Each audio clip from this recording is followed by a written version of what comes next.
వాహనదారులకు ప్రజలకు రోడ్లు సేఫ్టీపై అవగాహన కల్పించినట్లు జిల్లా ట్రాన్స్పోర్ట్ అధికారి అడిషనల్ అడ్మిన్ డీసీపీ కుశల్ ఖర్ తెలిపారు. రోడ్డు నిబంధన పాటించాలని, వాహనదారులు సీట్ బెల్ట్, హెల్మెట్ తప్పనిసరిగా ధరించాలని అధికారులు సూచించారు. సిద్దిపేట పట్టణంలోని అంబేద్కర్ చౌరస్తాలో రోడ్డు సేఫ్టీ మాసోత్సవాన్ని రవాణా శాఖ ఆధ్వర్యంలో నిర్వహించారు. అంబేద్కర్ చౌరస్తా నుండి విక్టరీ కేప్ చౌరస్తా వరకు రోడ్డు సేఫ్టీపై విద్యార్థులతో అవగాహన ర్యాలీ నిర్వహించారు. రోడ్డు ప్రమాదాల్లో ఎక్కువగా యువతనే మరణించడం జరుగుతుందని ఎంవీఐ శంకర్ నారాయణ తెలిపారు.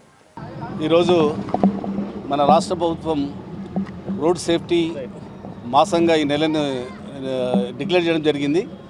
దానికి అనుగుణంగా మన జిల్లా కలెక్టర్ గారి ఆధ్వర్యంలో డిస్ట్రిక్ట్ రోడ్ సేఫ్టీ కమిటీలో భాగంగా మన ట్రాన్స్పోర్ట్ డిపార్ట్మెంట్ ఆఫీసర్స్, తర్వాత పోలీస్ డిపార్ట్మెంటు, వివిధ శాఖలందరూ కలిసి ఈరోజు రోడ్ సేఫ్టీ అవేర్నెస్ ప్రోగ్రామ్ పిల్లల ద్వారా, ఈ స్టూడెంట్స్ ద్వారా ఈ ఏరియాలో ఒక పాదయాత్ర చేసి తర్వాత వాళ్ళకి అండ్ వాళ్ళే కాకుండా ఆటో డ్రైవర్స్ కానీ ఇంక ఇతర వ్యక్తులకు కూడా ఈ ఓల్డ్ బస్ స్టాండ్ చౌరస్తాలో అవేర్నెస్ ప్రోగ్రామ్ పెట్టడానికి ఈరోజు కార్యక్రమాన్ని రోడ్ ట్రాన్స్పోర్ట్ డిపార్ట్మెంట్ ద్వారా ఏర్పాటు చేయడం జరిగింది.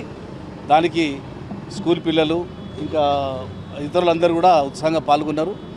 ప్రతి ఒక్కరు కూడా ఈ రోడ్ సేఫ్టీ విషయంలో చాలా అప్రమత్తంగా ఉండాలని, motor vehicle acts rules and road మీద పాటించవలసిన అన్ని నిబంధనలు తప్పకుండా అందరూ తెలుసుకోవాలని, ముఖ్యంగా చిన్నప్పటి నుంచే ఇది ఒక అలవాటుగా మన సమాజంలో మారాలని కోరుకుంటున్నాము. ఎందుకంటే యువత చిన్నప్పుడు నేర్చుకుంటే వాడు లైఫ్ లాంగ్ దాన్ని గుర్తుంచుకొని ఆ రకంగా ఆయన సమాజంలో ఉంటాడు. ముఖ్యంగా ఈ రోడ్డు నిబంధనలు పాటించకపోతే ఏమైందంటే తన పర్సనల్గానే డ్యామేజ్ కాకుండా ఇతర వ్యక్తుల ప్రాణాలు కూడా ముప్పు వాటిల్తుంది. సో ఆ ఇండిసిప్లిన్ ద్వారా ఇతర వ్యక్తులు, డిసిప్లిన్గా ఉన్న వ్యక్తులను కూడా మనం హాని చేసిన వారు అవుతాం. కాబట్టి ఈ సైన్ బోర్డులు కూడా ఇప్పుడే చిన్నప్పటి నుంచి పిల్లలకు తెలియజేయాలని మేము అందరము ఈ ఒక డిపార్ట్మెంట్లో కోరుకుని ఈ మాసం అంతా కూడా ఇదే ప్రోగ్రామ్స్ చేస్తూ డిఫరెంట్ కార్యక్రమాలు చేస్తూ స్కూళ్ళలో, కాలేజీలలో కూడా ఈ కార్యక్రమాన్ని ఏర్పాటు చేయడానికి మేమందరము సన్నద్ధంగా ఉన్నాం. Thank you. అందరికీ happy new year. District collector గారు, సిపి గారు ఆధ్వర్యంలో, మా రవాణా శాఖ ఆధ్వర్యంలో ఇక్కడ రోడ్ సేఫ్టీ మాసోత్సవాలు జరుపుకుంటున్నాం. ఈ ప్రతి సంవత్సరం జనవరిలో ఈ మాసోత్సవాలు దేశవ్యాప్తంగా జరుగుతాయి. అందులో భాగంగా సిద్దిపేట కూడా జరుపుకుంటున్నాము.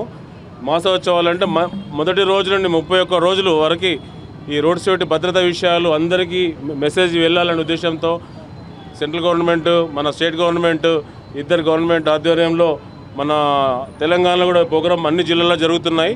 అందులో భాగంగా సిద్దిపేట జరుపుకుంటున్నాము. ముఖ్యంగా ఈ మెయిన్ రోడ్డు ప్రతి నెల 7,000 మంది చనిపోతున్నారు. ఎందుకు చనిపోతున్నారు? అన్ని చిన్న తప్పిదాలే.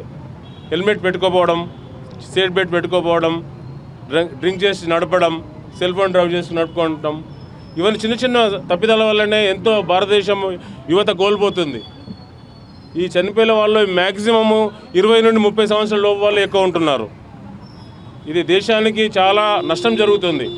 ఎందుకంటే మనము యువతను కోల్పోవడం వల్ల భారతదేశం ఫ్యూచర్లో ఎంతో యువశక్తి లాస్ అవ్వడం వల్ల మన దేశ అభివృద్ధి కూడా ఆగిపోతుంది.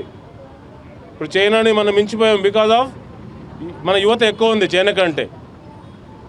మిత్రులారా, అందరూ ఈ రోడ్ సేఫ్టీ భాగంలో ప్రతి ఒక్కరూ హెల్మెట్ ధరించే మీరు వెహికల్ తీయాలని, హెల్మెట్ పెట్టుకునే వెహికల్ నడపాలని, సీట్ బెల్ట్ పెట్టుకునే వెహికల్ కార్ నడపాలని, దయచేసి డ్రంక్ అండ్ డ్రైవ్ చేసి నడపకండి బ్రదర్. అది ఇందాక మన సి సజ్జనార్ సార్ అంటారు, డ్రంక్ అండ్ డ్రైవ్ చేసే వాళ్ళు ఉగ్రవాదితో సమానమని. అది నిజమే. ఎందుకంటే అది ఉగ్రవాది ఏం చేస్తాడో తెలియదు, పిచ్చోడి చేతులు రాయి ఉన్నట్టే. సో దయచేసి డ్రింక్ చేసి ఎవరు నడపకండి బ్రదర్. సెల్ ఫోన్ కూడా ప్రమాదకరంగా మారిపోయింది ఈ మధ్య. సెల్ ఫోన్ డ్రైవ్ చేసుకుంటూ ఎవరు వెహికల్ నడపకండి.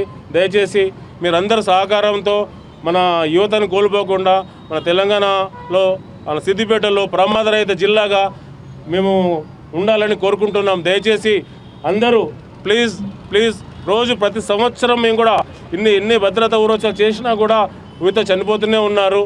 దయచేసి విధిగా మీరు కంపల్సరీ హెల్మెట్ ధరించి వెహికల్ నడపాలని, 2 వీలరు సీట్ బెల్ట్ పెట్టుకున్న తర్వాతనే కారు నడపాలని మేము కోరుకుంటున్నాం రవాణా శాఖ సిద్దిపేట ద్వారా. దయచేసి మిత్రులారా, ఇవన్నీ మీరు మైండ్లో పెట్టుకొని మీరు ఈ రోడ్డు భద్రతా ఉత్సవాలను విజయవంతం చేయాలని, ప్రమాదరహిత జిల్లాగా మన సిద్దిపేటను ఉంచాలని కోరుకుంటున్నాను. సిద్దిపేటకు వచ్చి 1.5 year అవుతుంది. ఇప్పటివరకు 160 మంది చనిపోయారు. మీకు తెలుసా? ప్రతి పోలీస్ స్టేషన్ నుండి రిక్వెషన్ నాకు వస్తుంది. దాంట్లో మ్యాక్సిమం 60-70 మంది హెల్మెట్ లేకపోవడం చనిపోయారు బ్రదర్. దయచేసి ప్రతి ఒక్కరు విధిగా అందరూ ప్రతి ఒక్కరు సహకరించినప్పుడే మన ప్రమాదరహిత జిల్లాగా మన జిల్లాని తీసుకురావచ్చు. యువతని కోల్పోకుండా మన దేశ అభివృద్ధిలో కూడా మనం పాల్పంచుకున్న వాళ్ళు అవుతాము. దయచేసి అందరూ మీరు మీ రోడ్డు భద్రతల నియమాలు పాటించి రోడ్డు భద్రతని పెంచాలని కోరుకుంటున్నాను.